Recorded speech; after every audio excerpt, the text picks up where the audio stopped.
ചെണ്ടമേളവും പുസ്തകങ്ങൾ കണ്ട് ഒരുപക്ഷെ നിങ്ങൾ കരുതുന്നുണ്ടാകും ഞാനേത് പുസ്തകമേളയിലാണെന്ന്. എന്നാൽ ചെണ്ടമേളയ്ക്ക് ഈ പുസ്തകങ്ങളുമായി യാതൊരു ബന്ധവുമില്ല. റോഡരികിൽ കണ്ട കാഴ്ച എൻ്റെ ക്യാമറയിൽ പകർത്തിയെന്ന് മാത്രം. എന്നാൽ പുസ്തകങ്ങൾ, ഇതൊരു പുസ്തകങ്ങളുടെ ലോകമാണ്.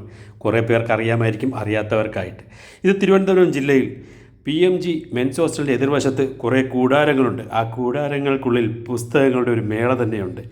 നിങ്ങൾക്ക് ആവശ്യമുള്ള ഏത് പുസ്തകമായിക്കൊള്ളട്ടെ, മോട്ടിവേഷണൽ ആയിക്കൊള്ളട്ടെ, സ്പിരിച്വൽ ആയിക്കൊള്ളട്ടെ, academic, story tellers, kids book ആയിക്കൊള്ളട്ടെ, ഏത് പുസ്തകങ്ങളും ഇവിടെ കിട്ടും. ഒരുപക്ഷെ വലിയ പുസ്തക ഷോപ്പുകൾ കിട്ടാത്തത് പോലും ഇവിടെ കിട്ടും. കാരണം ഇവിടെ പഴയതും അൺപാക്ഡ് ആയിട്ടുള്ളതും പാക്ഡ് ആയിട്ടുള്ളതും ഉപയോഗിച്ച് കഴിഞ്ഞതുമായിട്ടുള്ള പുസ്തകങ്ങളും ഇവിടെ കിട്ടും. ബാർഗെയിൻ ചെയ്ത് മേടിക്കണമെന്ന് മാത്രം. അങ്ങനെ പുസ്തകം വീട്ടിൽ നിന്ന് ഇറങ്ങുമ്പോൾ ഈ പുസ്തകങ്ങൾ കാണുക എന്നുള്ളതായിരുന്നു എൻ്റെ ലക്ഷ്യം. അതും കഴിഞ്ഞ് ചന്ദ്രശേഖർ നായർ സ്റ്റേഡിയത്തിൻ്റെ സൈഡിലൂടെ നേരെ വീട്ടിലേക്ക് ലക്ഷ്യം വെച്ച് നീങ്ങി ഇന്നത്തെ യാത്ര കഴിഞ്ഞു.